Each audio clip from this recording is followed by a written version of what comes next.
Guys इस वक्त इस तगड़े वीडियो में मैं आप सभी का स्वागत करता हूं। भाई ये बहुत ही इंपॉर्टेंट, बहुत ही बड़ा खुशी देने वाला वीडियो साबित होने वाला है। आपके सारे टेंशन चुमंतर हो जाएंगे इस वीडियो को देखने के बाद में। भाई अभी आपको पता है सीबीएसई अपने तगड़े रूल्स के साथ में, बहुत ही स्ट्रिक्टनेस के साथ में काफी चीजें लॉन्च कर रहा है। उन्होंने एग्जाम गाइडलाइंस कर दिया। कुछ स्ट्रिक्ट रूल्स के बारे में मैंने आपको कल भी बताया। पिछले 4-5-6 दिनों से अगर आप देखोगे मैं बहुत इंपॉर्टेंट वीडियोस ला रहा हूं जो कि आप लोगों के लिए बोर्ड एग्जाम 2023 के लिए बहुत ही इंपॉर्टेंट साबित होने वाला है। लेकिन आगे बढ़े इससे पहले देखो भाई, मैं भी बहुत इंपॉर्टेंट चीजें बताने वाला हूं, विद प्रूफ दिखाऊंगा। तो ये वीडियो बहुत इंपॉर्टेंट है, इसी वजह से यहां पे ही लाइक कर दो और कमेंट कुछ ना कुछ कर दो कि यस सर बोर्ड को फोड़ कराएंगे, ताकि यूट्यूब को पता चले बहुत इंपॉर्टेंट वीडियो है। देखो भाई, एक लाइक से आपका कुछ नहीं जाएगा, लेकिन ये वीडियो लाइट में आएगा और सारे स्टूडेंट्स के पास में पहुंच जाएगा, जो कि आप भी चाहोगे। ठीक है, तो अभी का सिनेरियो क्या है? देखो भाई, इसमें कोई दो राय नहीं है कि इस बार का बोर्ड एग्जाम तगड़ा साबित होने वाला है। हार्ड सीबीएसई कई स्ट्रिक्टनेस के साथ में करेगा। मैं कल बता चुका हूं, ऐसे ऐसे रूल सीबीएसई लेकर आ रही है जिसमें कि स्टूडेंट्स के ऊपर में बहुत ही ज्यादा स्ट्रिक्टनेस लगाया जाएगा, बैन भी लगाया जा सकता है। काफी सारे रूल्स हैं, ठीक है, वो मैं कल बता चुका हूं। कल वाला वीडियो आप लोग देख लेना। अभी यहां पे इंपॉर्टेंट वीडियो ये क्यों है और इसमें मैं क्या गुड न्यूज देने वाला हूं। देखो भाई, पिछले 1 महीना से ऊपर से मैं कोशिश कर रहा था आप लोगों के लिए एक्सपर्ट टीचर, जो मेरे नजर में एक एक्सपर्ट टीचर हैं, सीनियर मोस्ट टीचर हैं, जो कि पिछले मेरे ख्याल से 20 साल से ऊपर से सीबीएसई के साथ में जुड़े हुए हैं और वो कॉपी चेकिंग प्रोसेस का हिस्सा रहे हैं। और साथ ही साथ में even not only copy checking, बल्कि जो टीम सीबीएसई कंडक्ट करती है ना for the making of question paper, उस टीम का भी वो हिस्सा लगातार रहे हैं। तो बहुत दिनों से मैं ये कोशिश कर रहा था, 1 महीना से ऊपर से, कि उनसे हम कनेक्ट हो पाए और आप लोगों के लिए एक इंपॉर्टेंट सीरीज ऑफ वीडियो लेकर आए जिसमें वो आपको कंसल्ट दें। ऑब्वियस सी बात है यार, जैसे मैं पिछले 15 साल से ऊपर से मैं सीबीएसई के साथ जुड़ा हुआ हूं, तो मैं आपको बहुत सारी चीजों पे गाइड कर देता हूं। ऑब्वियस सी बात है, वो तो उनका एक्सपीरियंस तो मेरे से भी दुगना से ऊपर है, तो वो कितना चीजों में गाइड कर पाएंगे, but no issues at all, क्योंकि वो अभी भी सीबीएसई के साथ जुड़े हुए हैं। तो उन्होंने बहुत ही इंपॉर्टेंट कुछ 5-6 टिप्स बताए।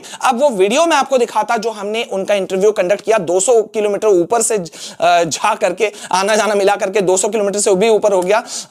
हमने शूट किया, सब कुछ किया, उनके सारे जो इंपॉर्टेंट पॉइंट्स थे, एक्सपर्ट एडवाइस था, वो हमने सब लिया। लेकिन एक बैड लक हो गया, बाय टेक्निकल इश्यूज जो ऑडियो था वो बुरी तरह से मतलब गड़बड़ा गया, जिसके वजह से वो वीडियो मैं आपको नहीं शो कर सकता। लेकिन जो हमारी टीम गई हुई थी, जो मैंने खुद कंडक्ट किया, तो उसके इंपॉर्टेंट पॉइंट्स मैं आपके साथ में अभी शेयर करने वाला हूं। ठीक है, तो उनका क्या एडवाइस था? पॉइंट नंबर 1, उनका कहना था सीबीएसई डेफिनेटली इस बार स्ट्रिक्टनेस के साथ में आई हुई है, इसमें कोई दो राय नहीं है, लेकिन स्टूडेंट कैसे मार्क्स बंपर उठा सकते हैं। पहला पॉइंट, पॉइंटर्स को यूज करके। पॉइंटर का मतलब क्या हुआ, जो इस वक्त आप अपने स्क्रीन पे देख रहे हो, कि पॉइंटर्स मतलब कि आप अपने हर क्वेश्चन का आंसर कोशिश करो कि पॉइंट्स में दे सको। तो मतलब शुरू में आपने 1-2 लाइन लिखा, उसके बाद में आपने लिख दिया कि हाँ भाई, we can explain this in following ways, जैसे कि फॉलोइंग वेज निम्नलिखित रूपों में हम बता सकते हैं, और उसके बाद में 1 2 3 4 5 4-5 पॉइंट्स आपने दे दिए। तो उससे जो इंपैक्ट है वो टीचर के ऊपर में, कॉपी चेकर के ऊपर में, एग्जामिनर के ऊपर में बहुत ही अच्छा पड़ेगा, पॉजिटिव रिस्पॉन्स पड़ेगा, मार्क्स बहुत उठा सकते हो। तो पॉइंटर का आपको यूज करने का उनका पहला इंस्ट्रक्शन था, या कह लीजिए एडवाइस था कि स्टूडेंट्स जो हैं वो बहुत सारे मेजर पॉइंट्स को भी हाईलाइट नहीं करते हैं। अब यहां पे जब हाईलाइट करने का उन्होंने एडवाइस दिया, तो मुझे भी एक पल के लिए लगा यार क्या इस बार कुछ लाल पीले कलर का यूज करने का मौका मिल जाएगा। तो उन्होंने कहा नो, ऐसा कोई इंस्ट्रक्शन नहीं है। लेकिन हाईलाइट आप कैसे कर सकते हो कि अगर कोई वर्ड आप किसी सेंटेंस के बीच में डाल रहे हो या कोई हेडिंग है, तो उसको 2 बार अंडरलाइन कर दीजिए साफ सुथरा तरीके से। आप इन्वर्टेड कॉमा के अंदर में भी रख सकते हो, सो दैट कि वो दिखे, अलग दिखे पूरे सेंटेंस के अंदर में। तो उससे क्या होगा कि एक तो आप हाईलाइटर का यूज कर रहे हो, फिर से मैं बोल रहा हूं लाल पीला कलर पेन का यूज नहीं मैं बोल रहा हूं, सिर्फ हाईलाइट करने का, इन्वर्टेड कॉमा के थ्रू या अंडरलाइन के थ्रू। तो जब आप हाईलाइट करोगे और पॉइंटर्स का यूज करोगे तो डेफिनेटली जो टीचर हैं वो इंप्रेस होंगे और आपके मार्क्स बरसेंगे। नेक्स्ट पॉइंट है कि वर्ड लिमिट पे स्टिक रहने का उनका सख्त निर्देश था, जो कि मैं भी आपको पहले बता चुका हूं कि यार वर्ड लिमिट पे इस बार सीबीएसई बहुत स्ट्रिक्ट है। तो जितने वर्ड लिमिट का आंसर आपको लिखने के लिए कहा जाएगा, आप उतने का ही लिख कर आना भैया, इससे ज्यादा का गड़बड़ी करने की कोशिश मत करना, वरना फंस जाओगे और फिर बाद में बोलोगे सर आपने बताया नहीं। तो वर्ड लिमिट पे strict. The most important thing, उनका कहना था कि जब स्टूडेंट एक आंसर लिखता है सब कुछ ठीक करता है, लेकिन कुछ चीजों को मिस कर देता है। अब यहां पे उन्होंने और एक चीज मेंशन किया था, वो मैं भूल गया बता दूं,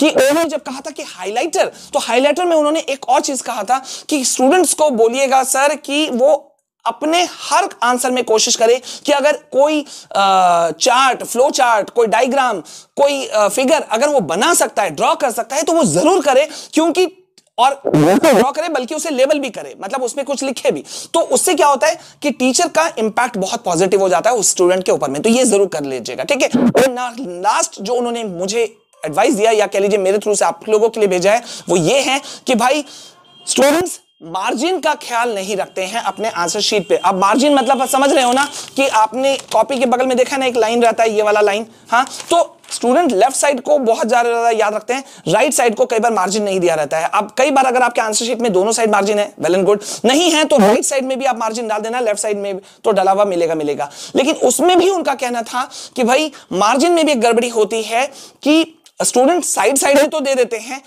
एक आंसर और दूसरे आंसर के बीच में कितना गैप होना चाहिए इसको कोई फोकस नहीं करता। तो उनका कहना था कि स्टूडेंट्स को यह करना चाहिए कि हर 2 क्वेश्चन के बीच में कम से कम 4 से 5 लाइन का गैप हो जाए, मतलब एक आंसर आपने खत्म किया, उसके बाद में 4-5 लाइन छोड़ दिया और फिर आपने अपना नेक्स्ट आंसर शुरू किया। और इसका फायदा क्या है, ये एमसीक्यू में मैं बात नहीं कर रहा हूं, ठीक है, एमसीक्यू की बात नहीं कर रहा हूं, शॉर्ट या लॉन्ग आंसर वाले में मैं बात कर रहा हूं कि वहां पे आप 3-4 लाइन का गैप छोड़िएगा, 4 लाइन का, और बीच में आप चाहो तो 2 आंसर के बीच में एक स्केल की लाइन भी खींच सकते हो, जिससे कि अलग अलग है दोनों आंसर, ये थोड़ा सा और सुंदर लगे, ठीक है। और कट कुट तो नहीं करना, ये तो है ही है। सो अभी आपने जो देखा, मैंने आपको दिखाया पॉइंटर किस तरह से यूज होगा, डायग्राम किस तरह से यूज होगा। आई होप कि इससे बहुत ज्यादा क्लैरिटी हो गई होगी। एक बार फिर से मेरा रिक्वेस्ट है यार, मैं पूरी सीरीज आप लोगों के लिए मोस्ट इंपॉर्टेंट क्वेश्चन आंसर्स की लाने वाला हूं, तो भी मैं शुरू कर दूंगा। सिर्फ कमेंट सेक्शन में लिख दो सर शुरू कर दीजिए, और इतना लिखो तो मुझे पता चले कि आपको चाहिए। और वीडियो को लाइक करना है, कमेंट करना है कि बोर्ड को फोड़ कराएंगे, ये 2 चीज करना है